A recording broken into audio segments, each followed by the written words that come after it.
Friends, welcome. Happy Wednesday. How is your summer going? Today, we're going to talk some more about our house blocks. We have some show and tell. I've got a big stack of stuff to show you. And then we're going to talk about Steam-A-Seam. If you've never used Steam-A-Seam, I'm going to give you a little tutorial on it today. It's not hard. It just helps if you've seen it be utilized. And so that's where I'm going to go. We're also going to talk about the terminology for sanctuary. So this is something that has come up for me before. There's some interesting principles around sanctuary. And if you only think of sanctuary as being a church terminology, there's some different terminology. And we're going to talk about maybe inserting that into your creative spaces. Okay, I do not have my AirPods on. Let me fix that. All right. It says I'm connected. Let me see.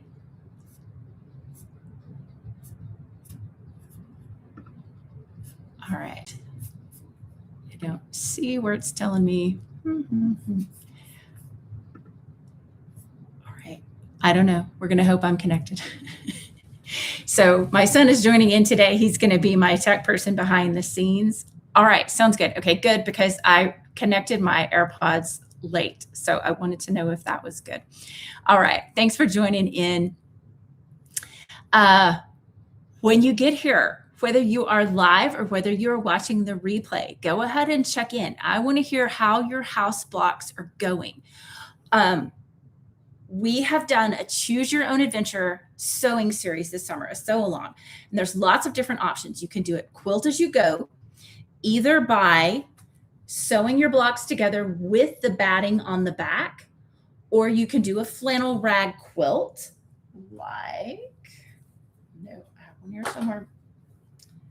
like this, where you fringe the edges. So those are the two quilt as you go options. If you want to just piece a quilt top and then quilt it later, of course, you're welcome to do that. So those are the quilting options for the house blocks. For the pattern itself, we've recommended the Villages pattern as a free Moda pattern.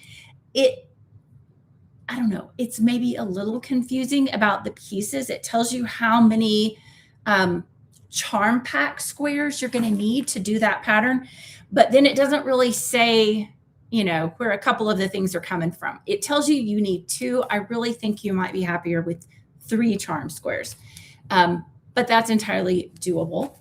And then recently I've learned that on Tilda's website, that they have a free pattern that is actually called Sanctuary. I found that when I was looking up this sanctuary terminology for today that I wanted to share with you. All right. Looking. All right. Everything looks good. Let's get to sewing. So our purpose here today is just to create some time in your sewing space for you to sew along with us. We're making blocks. We spent June kind of figuring out all the different directions that you could possibly go in for the choose your own adventure bit, which is the way that you're putting your blocks together. You can piece them. You can do a raw edge applique, or you can use the product that we're going to use today, the Steam-A-Seam 2. So that's what we're exploring a little bit more today. For July, we're just continuing to make blocks until we've got enough to put together. If you are putting your blocks together in this fashion, where you're stitching them on the top and you've got your batting underneath, I really think this batting is probably a little too big. Our batting was supposed to be a 1/2 inch smaller, or at least a 1/4 inch smaller. I don't know. Anyway, so I may have to trim down some of my battings, but what's going to happen is once you sew these together, your piece is already quilted. So by the time you get your tops assembled, if you've put them together with the batting on the back, then all you're going to do is put a backing on, just whatever your backing looks like. I've started to put all of my stuff in a basket back here, and I have this yardage, excuse me. I have this yardage that I got as a gift, and I think it might be nice. It's going to go nicely. It's got kind of these blue-green colors that I'm using. So if you're doing this quilt as you go method, that's just a whole block at a time. Once you get your top piece with those blocks all together, the batting's already in there. And then you're just going to put your batting on the back and you'll be able to stitch in the ditch. Simple assembly, that just makes it kind of one less step. It does make it a little bit more, I don't know. It's not really extra because you're not piecing your raw edge. And today we're going to do it what I think is the fastest way possible. I've tried not to give my opinion about these things, but as we've kind of sifted through all the methods and we've seen where we're going to land, these are my favorite methods, and this is where I'm going to land. I'm going to land on using the steam-a-seam. And by the way, I've put my link in the video description for this, and I'm sure YouTube will probably pop up something. Amazon had the best that I could find as far as being a big tube. Mine came in this box, and as it moved around and shifted around and lived in my closet and got thrown around and taken places, it got really crumply. And so I've given you a link to one that comes in a cardboard tube that's more firm. And so I think that will be a better product for you. And that's what I actually just reordered because I've used up all of the rest of mine today. So it's kind of exciting to use it. And then we need to add some more. So hi friends, welcome. So glad that you are here. If you've been following along in our houses so along, tell us something good. Tell us something good. Maybe that just needs to be broadened up to like your sewing, your craft, your studio, whatever you're doing.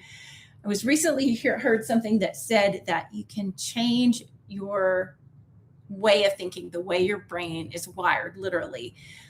If you'll spend about a week framing things, what's good? Tell me something that was good about whatever thing. Finding that good in things. All right, show and tell. Oh, I don't want to show you guys this one. I'm glad it's like back.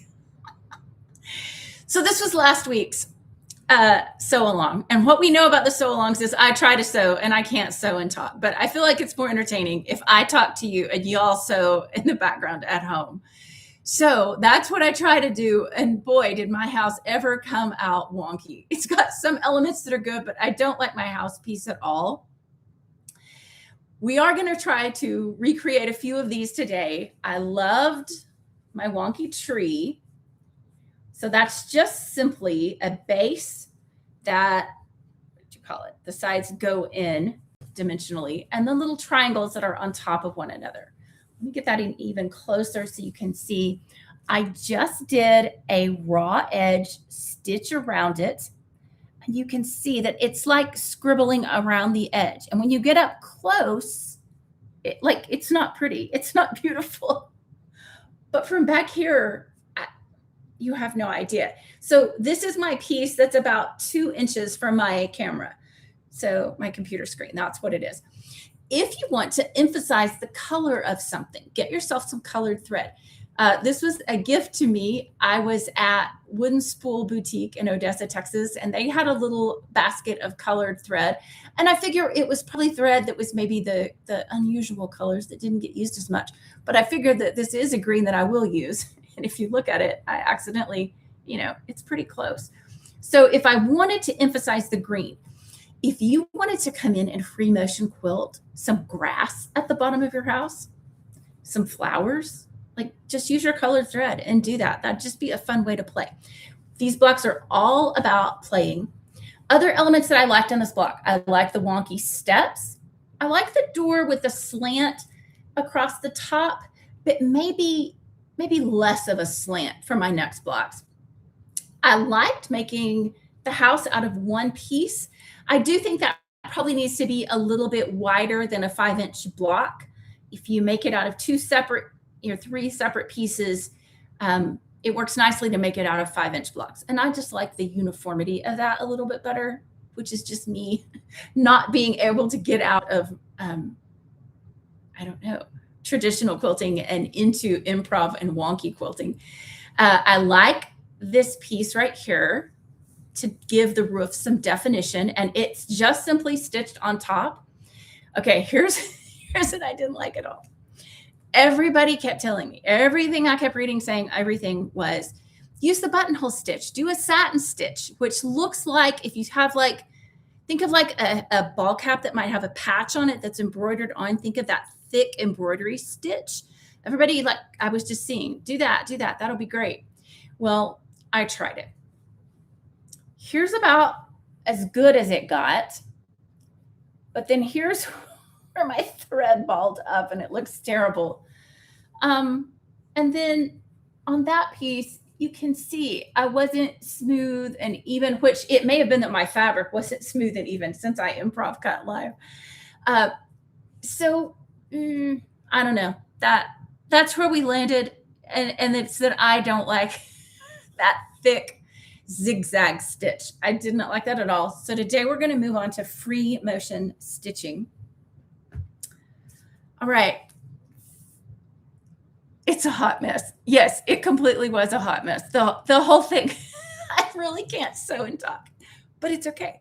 The important thing is that I do actually find some time, off camera to sew and put together some blocks. So we get some cute ones. I really was happier with my more uniform blocks that I cut out of 5-inch charm square parts and pieces. And I made my own charm squares. I didn't order a pack. In fact, for this one, I just went to my local craft store and bought 3rd yard cuts, made my own 5-inch squares, and then utilized them. These are the 2 wide pieces of the house are 1 square. And then there's another bit that's above the door to match. 1 square got cut into diagonals, 1 set of them to make the roofs. And then the other 1/2 becomes the door, the above the door, and the chimney pieces. What you have left over from this, I hope that you're hanging on to. I have a basket full of all of kind of my usable pieces. And like this was something that was all sewn together. If I don't find a place for this, it eventually goes into my box where I keep crumbs. If you hang on to crumbs, not that you have to, but if you hang on to crumbs, don't forget to look there for some interesting little odds and ends, things to add on. Say maybe you wanted to add, I don't know, just a little something outside your house, an empty steps, something like that. So I just found 3 interesting pieces in my crumb box when I pulled them out today. So I found a little bit of a leftover mushroom fabric. I think that was a Benartex fabric. A little purple strip that would be usable and a fun, pretty color of purple. And so these, I just thought, ooh, I'm going to pull those out and use those. A fun thing that's in my crumb box, and it's the only reason I really save crumbs, is I have these, they're like what people do with receipt rolls, like printer paper rolls from, what do we call that? From your cash register. That would have been the old-fashioned version of this piecing method. This is actually just an interfacing that doesn't have any glue. And so I can sew my crumbs onto there and make a strip roll. And then my plan is someday on a really scrappy quilt to have that crumb be either a binding piece. I think it'd be hard as a binding piece. I think it would be too thick with all those seams, but a border around the edge of something that would be really colorful. So here's a piece. I've got a loose bundle of those. You can see I really don't have that many crumbs. There's what that looks like.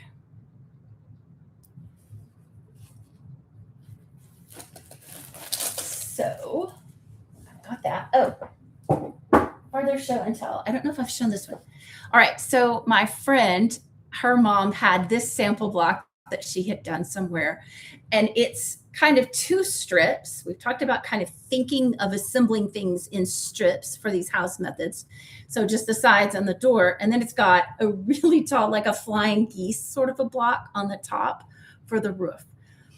The Tilda quilt that I mentioned, their pattern is really tall houses. So if you like tall houses, that might be a fun one to look at and to do.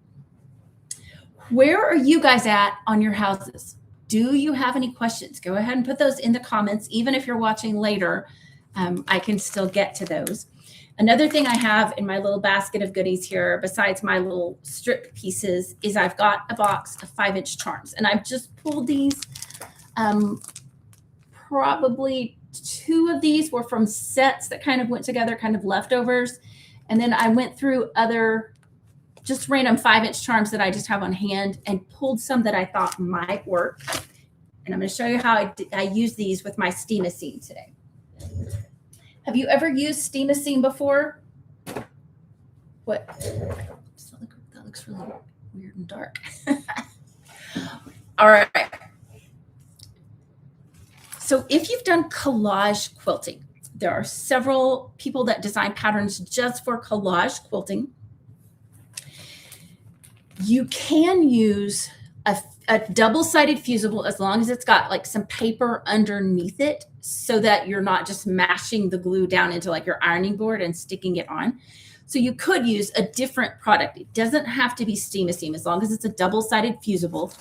And you'll know just by feeling of it if you feel those little glue bumps. So this is the steam-a-seam. One side is a plain paper and the other side has a grid on it. Can you see that very faintly? Okay. I'm pretty sure that on both of my little sample pieces that I made for you guys, I managed to do it backwards. So I don't know. I think that you want to end up with the grid on the back of your fabric. Maybe I did it right on this one. You want to end up with the grid on the back, and that's just so that you can draw things. That is the beauty of the steam-a-seam with this paper, is that you can draw on it with your pencil. I've got a pen here. Let's see how that works. Let's say you decided that you wanted a lime green heart to go somewhere on a house block. So you've got that grid to kind of help you draw if you need it. But if you had a product that didn't have the grid, I'm sure that would be fine. So, all right. So I've given myself some room to kind of mess up, redraw. I can do that. And then you can cut the heart out of your steam-a-seam. And essentially what you've done is you've created a sticker. Steam-a-seam is a little bit different than other products because the regular fusibles that you might get at your local fabric or craft store, they have glue dots that only activate with ironing. This is different because when you peel one side back, it's already sticky. And that's why I say it's a little bit like a sticker. So I peeled one side back, I pressed it in, and then I just, you can still see, I can still do that. So let's see, I can still peel off my paper, and when you touch it, it's tacky. And that's what's going to help you when you start to design your house and lay it down on your pieces. All right. All right. Yes, with collage quiltings. Oh, Quilt Squirrel says that they do portrait quilts. So I've taken one class on portrait quilts, and I have another one coming this fall. I'm excited about it. The idea of portrait quilts is that you're breaking down a portrait into the elements of color, and then you can start to layer things and stick them in place. So the way I just showed you that I peeled back the whole piece and found sticky on the inside, when I get my house block put together, I'm simply going to peel, just fold it a little bit, peel it back, and then this is sticky on the back of my fabric. So it makes it where I can position it where I want, and then it's going to stay in place. Questions about steam-a-seam? The other thing that I've heard people say about using a fusible like this is some people like steam-a-seam light, some people like steam-a-seam 2 as the product. And what I've just heard about the steam-a-seam 2 is the concern of, will it gum up my needle? It says on the box it's not supposed to gum up your needle, but the advice I've heard is that once it's on your piece, you are going to steam it really, really well. And then that is supposed to help eliminate any potential problems with it gumming, the adhesive gumming up your needle.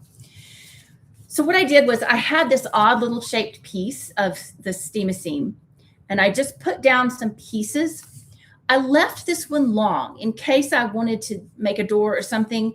At least I could stick part of it on, and then I can just go ahead and raw edge applique. It would have been fine. So I just didn't bother cutting that off. Now, I did have a bigger panel that I did. And this is the one I think I did backwards. I needed to have the yellow grid underneath my fabrics, and I did. Did I? No, it is. It's right. Hooray. I just see dimensional things. All right. So what I did was, let me put this back and then show you. I just started to peel it back from one side, and then I started to lay my fabrics on here. And my roll was a little bit crushed up. And so I just worked it with my fingers. And then once I had a piece applied to almost everywhere on my steam seam sheet, then I put the cover back on and I just pressed it down. And that was not because you really have to, because it was driving me crazy. It was so rumpled, and I knew I was about to show you guys. All right, it's repositionable until set with heat. Yes, that's the wonderful thing about it.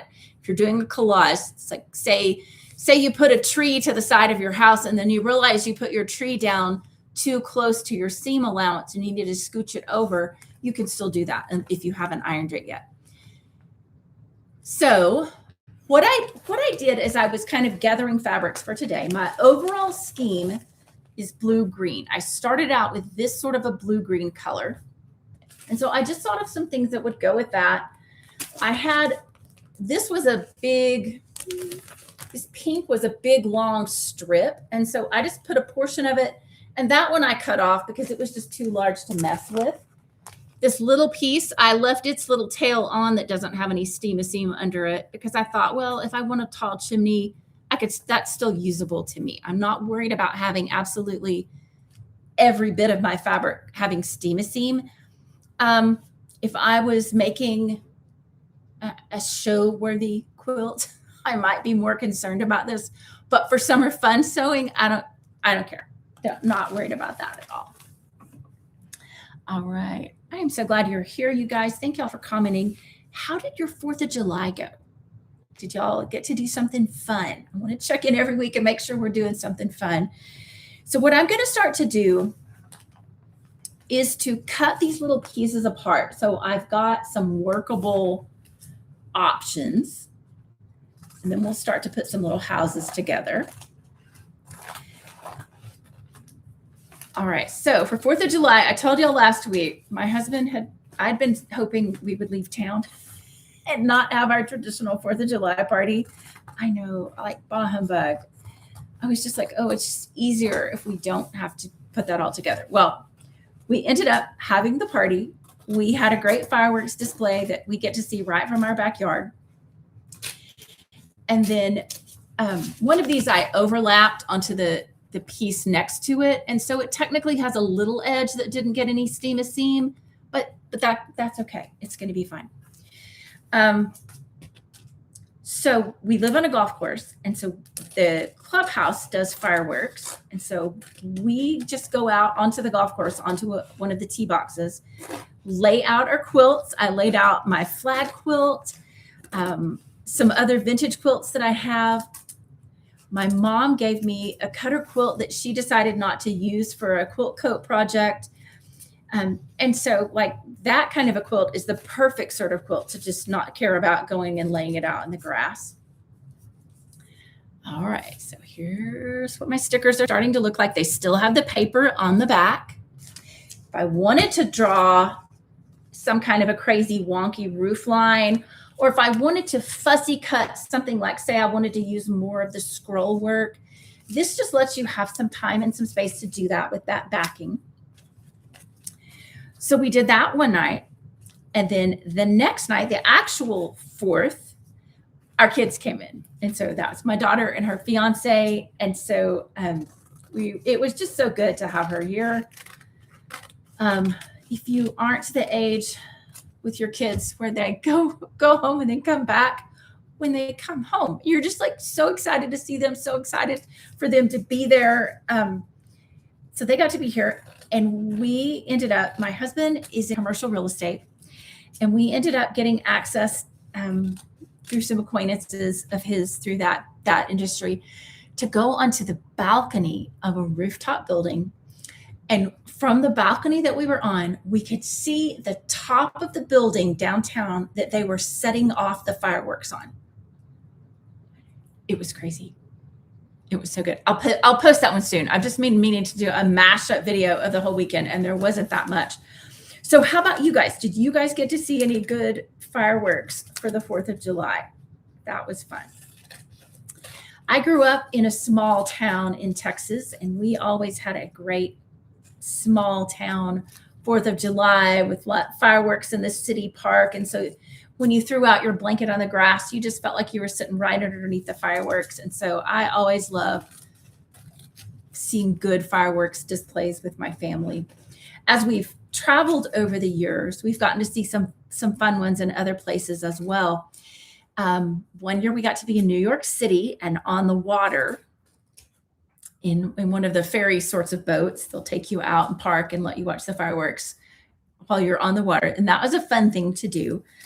And then another year, also involving water, I guess, we got to be in Seattle, Washington, and they have fireworks that you can see over the lake that's in town.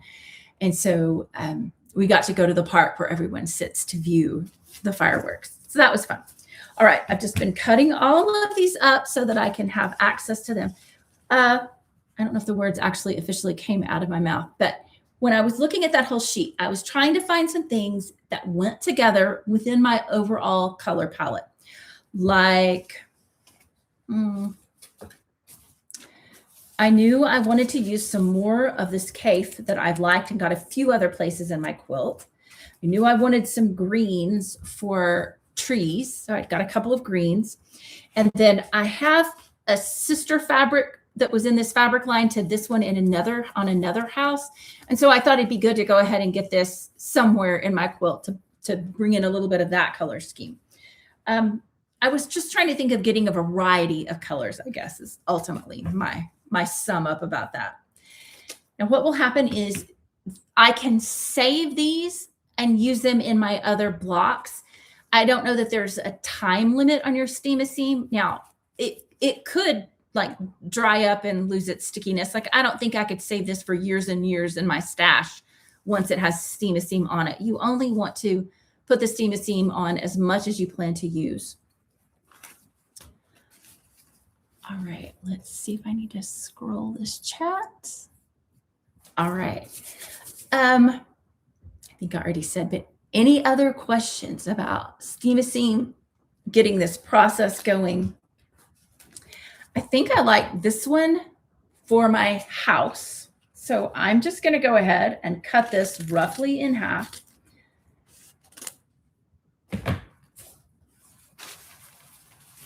And this little piece will work good for a threshold. It may be a bit too wide. I'm thinking I'm probably going to need about that much of it, but I'm going to wait until we're ready to put that on. So now this top piece, I've cut away everything. I'm going to save it because you can use it as a pressing, cloth when you're ironing your pieces down on your final block. So I'll just set that to the side. And now this is like so much fun. Now I've got like so many little starter pieces for houses. Oops, throwing one around. I have done, let me think. The two ladies that do collage quilting. It's been so long since I've looked at their names. I've forgotten their names. But I've done a project from each of them, and I like both. They just both have different approaches. Both are good. Oh, Laura Heine, and you can find lots of videos about Laura Heine stuff. And then the other collage quilter is, oh, y'all help me. What's her name? Anyway, I've lost it. I'm sorry. All right. You can also fuse your pieces to parchment paper. Yes, Quilt Squirrel, that is a great idea. If you, I don't know if it would work with like a regular fusible, like if you were trying to preserve it in some way. But yeah, parchment paper is a great thing to do with fusibles in general. I use it as a top piece, like instead of an applique sheet, mostly because I have an applique sheet that's official, and I roll it up in its little tube and I put it away, and then I don't remember where I put it. You know, I think if I'm traveling, like if I'm sewing somewhere else, I think this is an easier thing and I don't have to like worry about taking my official applique sheet, and then I can throw it away if I need to. All right, so on my flannel board to show you guys my pieces, I've got down my batting piece and then my block background. On my machine, I have thread that is the same color as my background, that natural kind of a color. And so I'm going to start to lay out my little house. We're doing free motion stitching today. Have you ever done free motion stitching?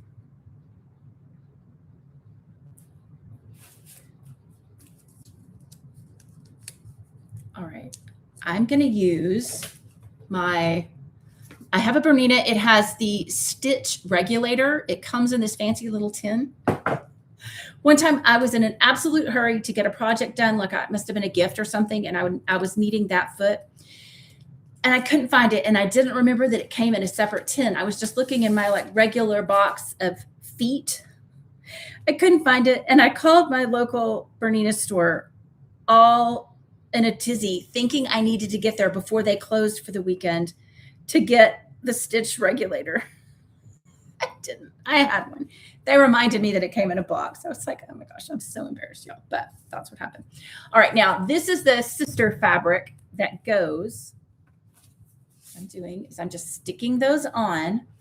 It's really nice that this helps it stay in place.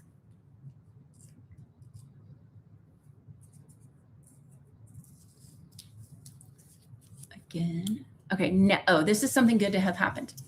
All right, when I started to peel this apart, there's a web of fusible that came off of the fabric, and it's on my background stuff.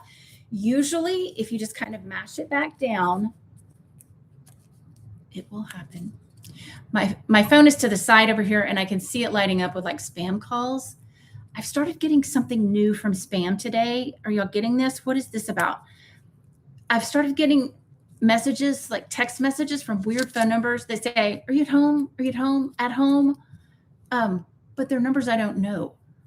And so like, what's that scam about? Okay, so it came off now. The sticky stuff is on my piece. That's the way I want it. Okay, happy about that. All right, now that is all pretty busy. Okay, so let's check some. Oh no, far too busy. I think I'm liking my gray damask look for the roof. Maybe that for a door. Oh, I like that. Yeah, that's what it's going to be. If y'all have a different vote, you can put it in the comments.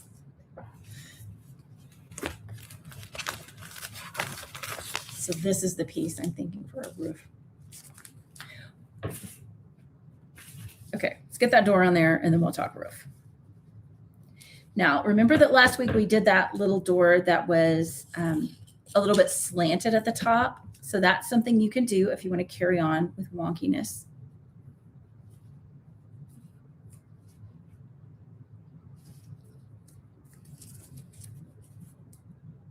All right, I don't see any votes.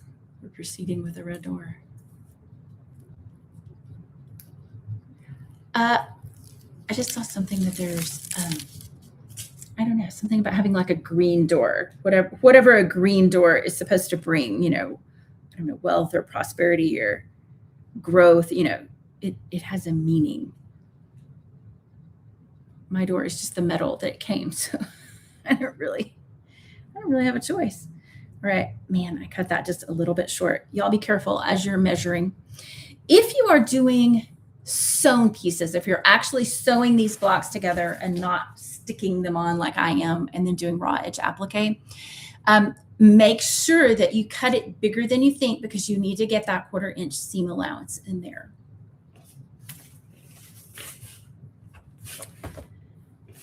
Okay, so let's see. 4th of July, barbecued all day, got in the pool, enjoyed time with the kids.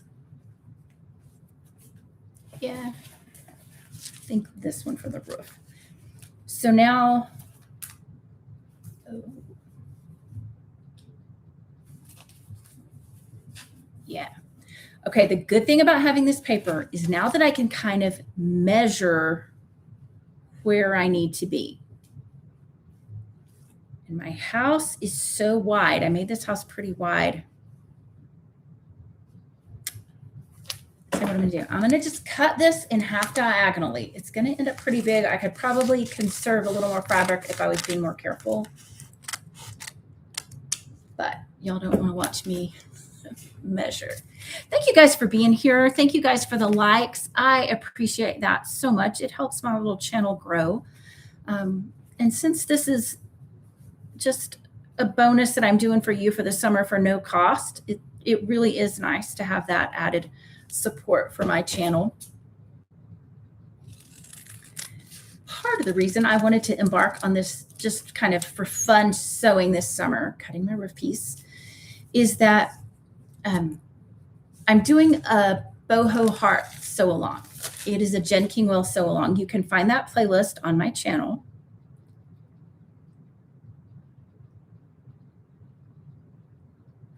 Okay, so here we're going to use the repositionable feature of the steam machine. Okay, so the way I cut that out, you see what's happening? It's coming off the top of my block. So not only have I not even, I don't even have paid attention to my seam allowance, it's sticking up off the top. So some options. You can just go, who cares? Leave it that way. Or I've still got my paper piece. I'm going to flip it over, apply the paper back onto it so I can sketch a little bit better what that might need to look like.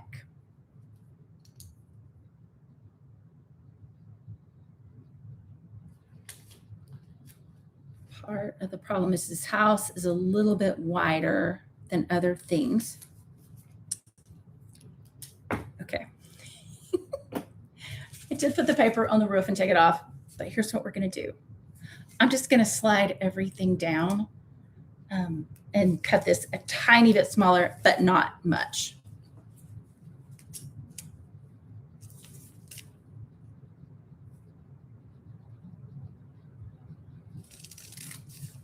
Okay, I may have just managed it. I just did from center to the point. Yeah, I'm still going to move everything down to teens. That's okay. That is the beautiful thing. Let's see if I can do this so y'all can see it a little bit. Okay, I'm not seeing any comments about 4th of July. Anything y'all did that was a good tradition?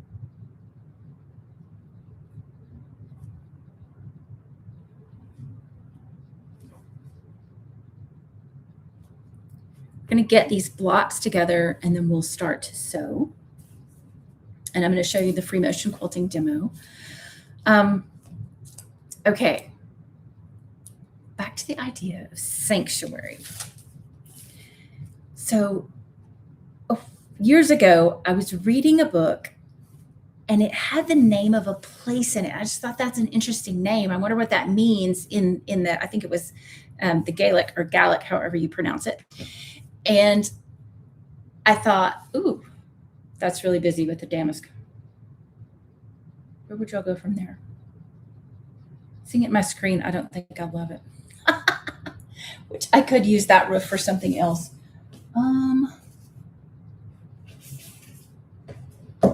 Some thoughts. Okay, I know in my little basket, I have one roof that already has steam seam on it.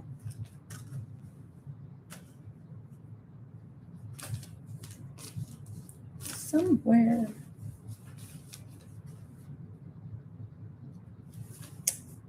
Doesn't be helpful if I remembered what color. There we go. Okay, so that's what a regular 5-inch block cut in half diagonally looks like. So something that I could do is I could layer it and do a doubled roof.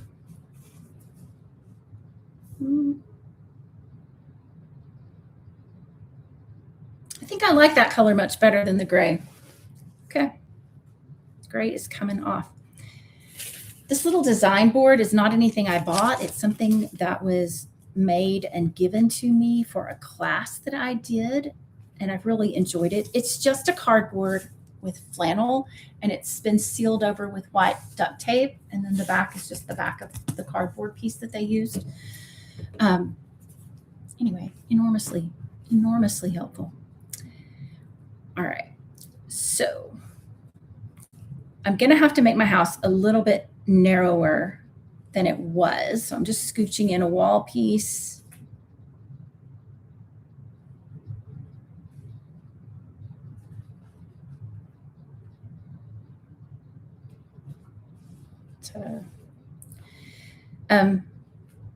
Anyway, was reading, found the word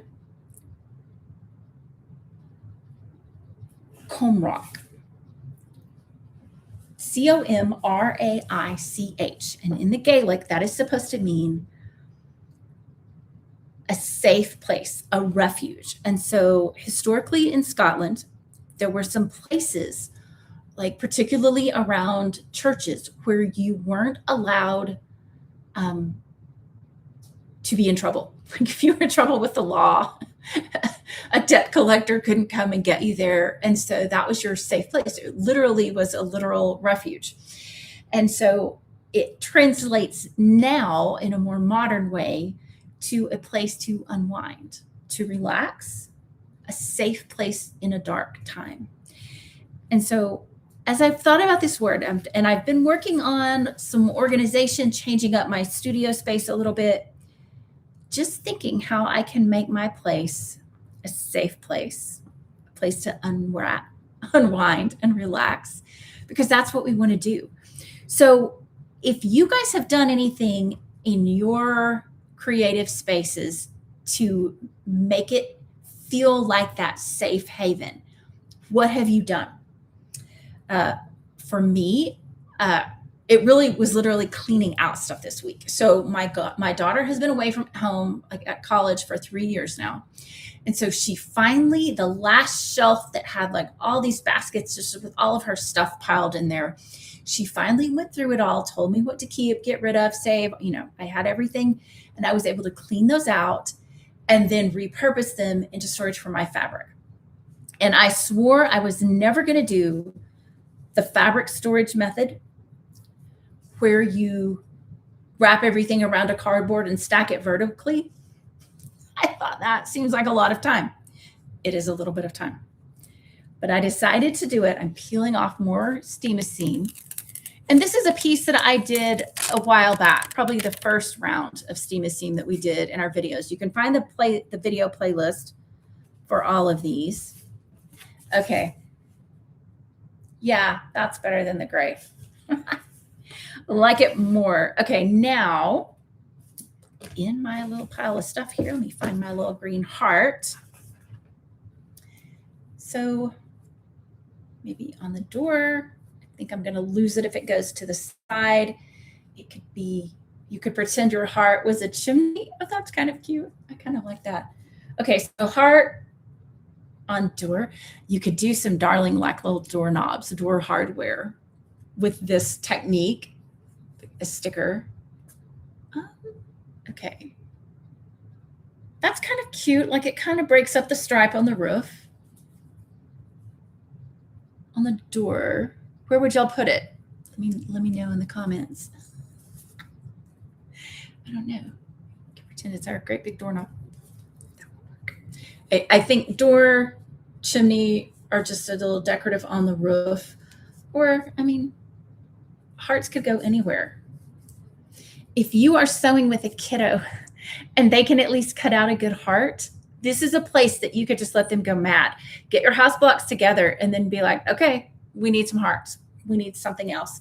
We need something to put on there. Okay. Thanks for liking the striped roof. What would it look like above the door? Oh, it's a little too big for that spot.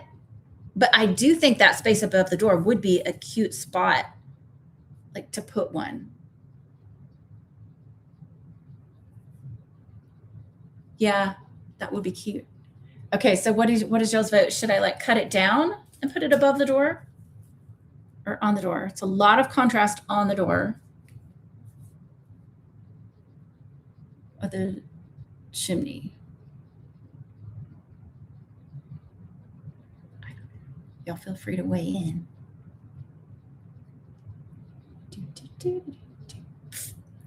Okay. I'm liking that. So this is a little bit like playing with stickers. Anyway, so making my space feel better. All right. Quilt Squirrel likes both the door and above it. I just put it on. There's where it went. Okay. Next time, for the next block, we'll put one on the door for you, and I'll scale it a little smaller so it'll fit. All right, I wanted to go ahead and I didn't put on my free motion foot for my machine. So this is like ready to stitch down. What I keep hearing people say about free motion stitching is that they like 3 laps around. I don't think you have to do 3 laps. I do think you're going to want to shorten your stitches. If you are on a machine, I was at a place where my Quilt Guild sews charity quilts, and I had a little extra free time to sew. And so I just sewed these on their machine, tiny short stitches, just like on a regular stitching foot. Like you don't have to have a fancy foot for this. You can do it this way. I also showed you the blocks that I did with my machine's fancy big stitch that looks like big stitch quilting. It's super fun. And I'm using that on my flannel quilt. I like that a lot. There's a video just for the flannel quilt in the playlist about improv houses. So you guys can find that one. But shorten your stitch down.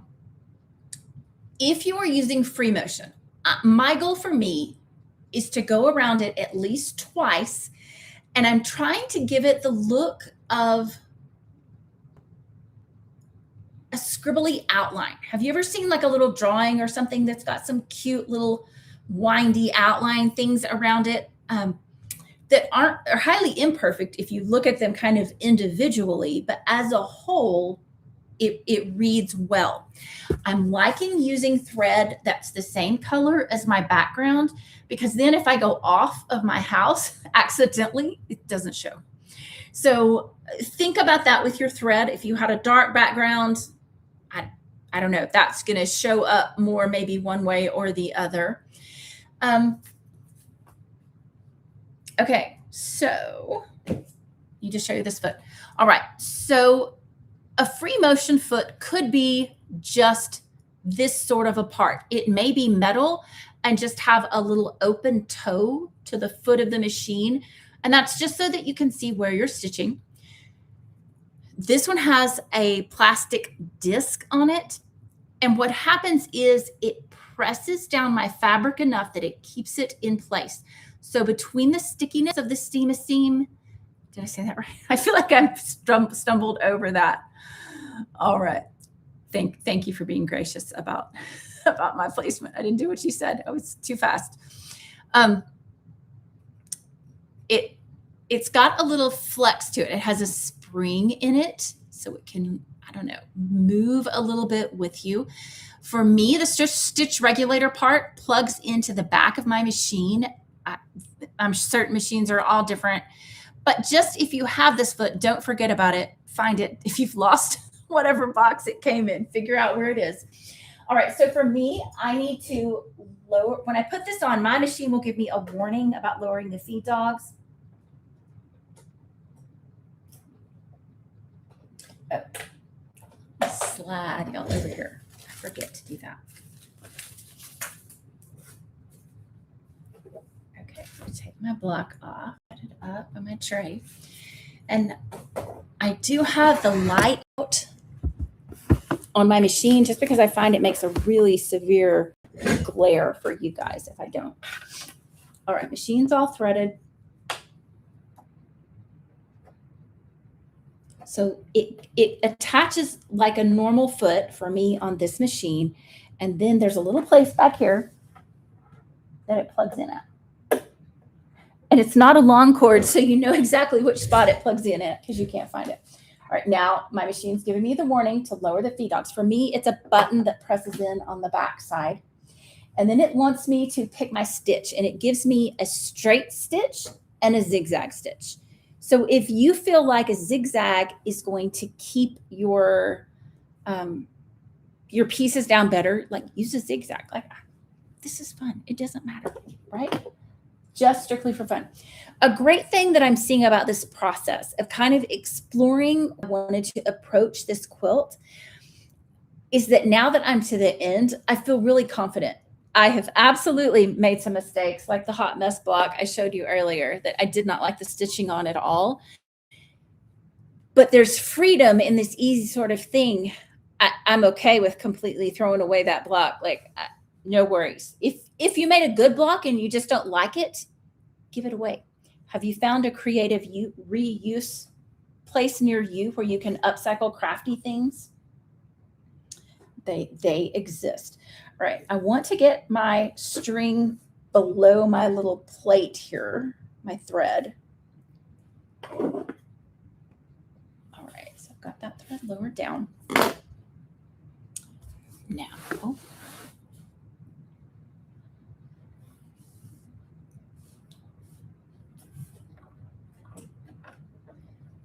so the other term I found related to refuge, and if you guys have a refuge moment within your creative spaces, I would love to hear about it in the comments, is the word kaim or kaim. I've seen different pronunciations of it. Obviously not Scottish, don't know. But it's a circle of protection. And so apparently it is a Scottish tradition that you would draw an invisible circle around yourself in some way, like physically actually like move something in a circle around your body and intend it as a circle of protection around yourself, around a loved one. And I was thinking about our house project and I thought, what if this act of circling our thread around these blocks, of quilting these things, what if we were saying, oh, this is my friend's house? What if this is my grandma's house, my mom's house, like whatever. And that, I don't know, just that act of circling around is just maybe sort of not even an actual prayer, but just a physical prayer. There is a concept that our breath can be prayer. And I think it is a beautiful one, that just the very sound of our breathing is prayer in and of itself. All right, making sure my thread's all good. Okay, this is the part where y'all have to type stuff in the chat because now I really have to pay attention. And so, all right, I'm just going to start at my roof and just go around. Now, what happens is with the stitch length regulator, it can go as fast as I want to move. And then when I slow down, I do take my foot off the pedal, but I can just move this in a circle. And if you have quilting gloves or like some, like buy a set of cheap garden gloves just for quilting, you could use those things. I didn't even think about it today.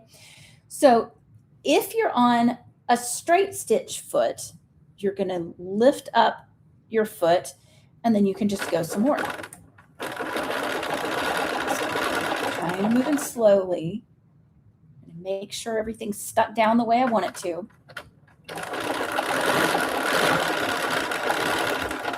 When I was testing out this machine, seeing the demo of it, this is what I was really happy about, was that it would adjust and regulate the stitch length. I did a class where we were doing this free motion quilting and the teacher just kept telling us to go fast, go fast, go fast. And I was breaking thread like crazy. And it wasn't a machine kind that I'd ever used before.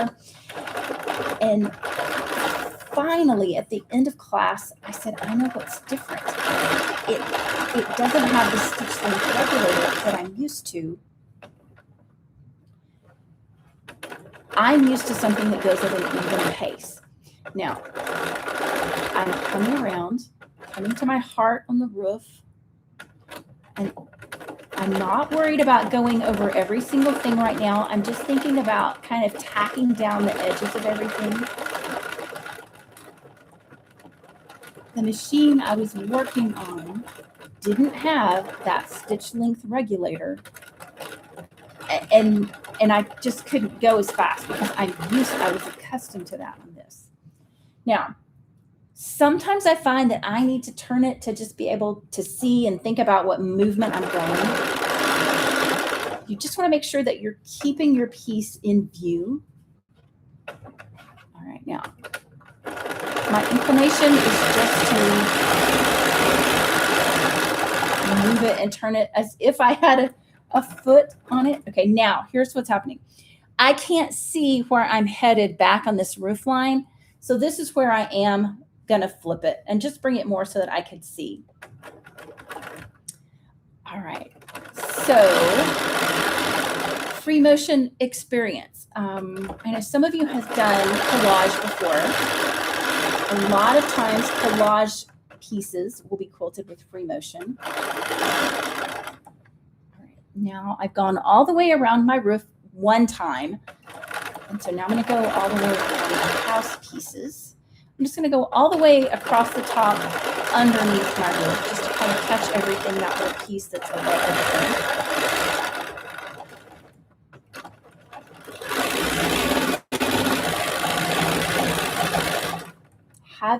Tell me what you guys are doing for the quilting on your house blocks. Where have y'all landed? Are you liking a fancy stitch, a big stitch, a small stitch?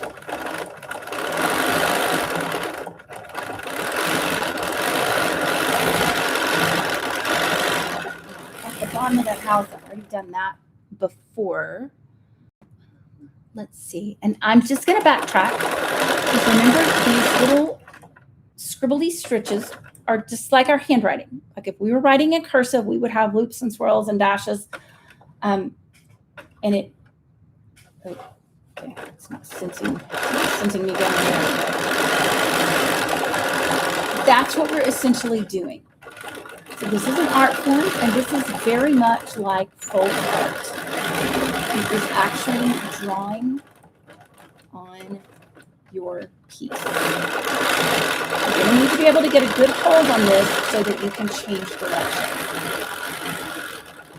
A few things to note when you are free motion quilting. The smoother you can be, the better. I got to do a class at the Ogallala Quilt Festival with, I think, Cindy Ebling, I'm not positive how you say her name. And she had us do an activity at the first of our free motion class, and it was to try and write your name in cursive with your machine. And then we practiced, had a whole class on it, did several different things. And then at the end of class, she had us come back and do it again. And universally, we'd all improved. And so it is really, truly a rhythm that you need to get into. So I'm going to recommend that as you're putting these blocks together, make several. If I was really doing this without like computer time, watching and trying to help y'all and talk about it, I would probably set out 4 or 6 or 8 of these, piece them all together, make sure I'm spreading around my different fabric choices. And then once I have multiple houses ready to go, then I would go ahead and do my free motion stitching. And that's so that movement of your free motion flow stays the same. You get used to it. You get better at it. I hope that this project is a project that can become so fun for you that you can see that quilting can be a place of sanctuary for you, a fun place for you, whatever that feels like. All right. So I've at least gotten one stitch around most places. And you can see, like it's wonky, it's handwriting. Like handwriting, it's unique. This is like It's like folk art. We're not looking for perfect here, just an enjoyable craft that we can share with somebody. And so that's what we've got going on. All right. Any last questions? How are your quilt blocks going? Anything you're thinking, anything you're wondering about this? I'd love to see it in the comments. All right. So for some of the videos in the playlist for improv houses, I had YouTube has a new feature where it will allow AI to create the little thumbnail for you when you're picking out videos. You know how AI works. It's a generalist and it doesn't know all the things. Well, so the pictures of me like this, where I'm holding up my block, it would put a totally different block in there. It was AI generating different blocks. And I just kept saying, use my block. Like, don't make up a block. Like, so I don't know whose blocks it was stealing, but it was definitely stealing other people's blocks. So I didn't use any of those.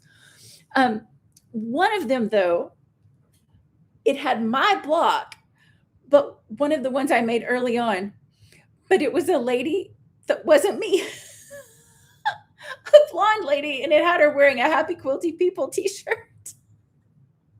So I was like, well, that's a lovely upgrade to be this young, tall, blonde lady, but she probably doesn't want to star in my video thumbnail. So AI is so weird. All right. Oh, Deanne, I'm so glad that you're here. I'm glad you're looking forward to it. Absolutely be a beginner and enjoy that space. Like, I don't know. I think sometimes we want to be not beginners and we want to be perfect at things. And I hope that this is something that can allow you to have some freedom just to play around, just to learn stuff. Because sometimes what you learn in a sewing session is not like how to make this block. It's that your bobbin messed up and you have to figure out, you have to Google something to figure out what to do with your bobbin. Or that you just get to try free motion quilting. And so then maybe down the road, some other sewing project comes up and you're using free motion. But because you've explored it a little bit, that gives you a little bit of confidence to take that next step and try something new. So I hope that's what we're doing. I am glad you're here. I'm loving doing this too. I'm pretty happy with the way this one turned out. All right. I told you we were going to do a tree today, and we didn't get to a tree. We'll do a block next week. We'll go back to some trees. Is there anything that you think that we should cover next week? Is there something about this process that you would like to see? I always like to share sewing because I grew up with a mom who sewed. And so a lot of the things about sewing weren't a mystery to me because I watched or I had her to go to and say, hey, how do I do this thing? And she was able to show me. And so I feel like if you don't have a person, if you've never seen things done, it makes such a difference to share those things individually. And so that's why I feel like these sew-alongs are hopefully a good thing for people. Because if you're trying to learn, what better way than to just see somebody do it and to have somebody go, oh yeah, that's terrible. Or I put it too close to the top in my seam allowance and now I have to put it back down. Anyway, that's how we all learn. And the way you get good is by practicing and by making mistakes, by being not good, by using your seam ripper. But hopefully you haven't had to use that too much with this project this summer. All right, friends, we've been at it about an hour. Thank you so much for hanging with me. Share this project with a friend. If you've got a friend who said, I want to learn to sew.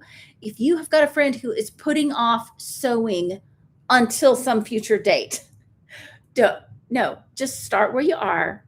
Start to learn something. Don't wait. It is so important for you to have a hobby, a craft, an art of some kind that's just something that you can do. And the reason is when you have to focus on all of this, this is where your brain is. And your brain isn't worrying about whatever else it's got to invent, to worry about. And so it's going to be good for your soul. And hopefully whatever space you've got that you can be creative in can become a retreat for you. All right. Quilt Squirrel says I'll love learning to do portrait quilts. It's my favorite thing to do. I've enjoyed watching your live and admiring the scrap quilt behind you. I'm a new subscriber. Oh, thank you for subscribing. Okay. So this is one of my vintage quilts. It is a string quilt, but it is a diamond shape, which I haven't seen many of those. Usually they tend to be different shapes than that. And it starts with something that is like a kite shape, well, like that, in the middle of it, and then the strings just go around it. It also is unique because it's got a lot of dark colors in it. There's dark blues and blacks and browns. And so, I don't know. I found that one somewhere and liked it enough. I love those old string quilts. They have my heart. All right. If you guys think of anything else that you want to see for next week, let me know. I'm going to say that we're going for trees. If I happen to be traveling, we may pivot, and I may be working on my rag quilt. That may be an easier one to take. But all right, you guys, I hope you'll have a great week. We will see you next week, Wednesday at 4. If you've got some spare time in between now and then, I hope you have some time to make a few blocks. The end of July, we want to end up feeling like we're at a place where we can start to make those little decorative choices. They're going to add emphasis to our blocks. And then in August, we're going to start putting them together. And before we know it, we'll have a quilt. All right. See you guys later. Bye.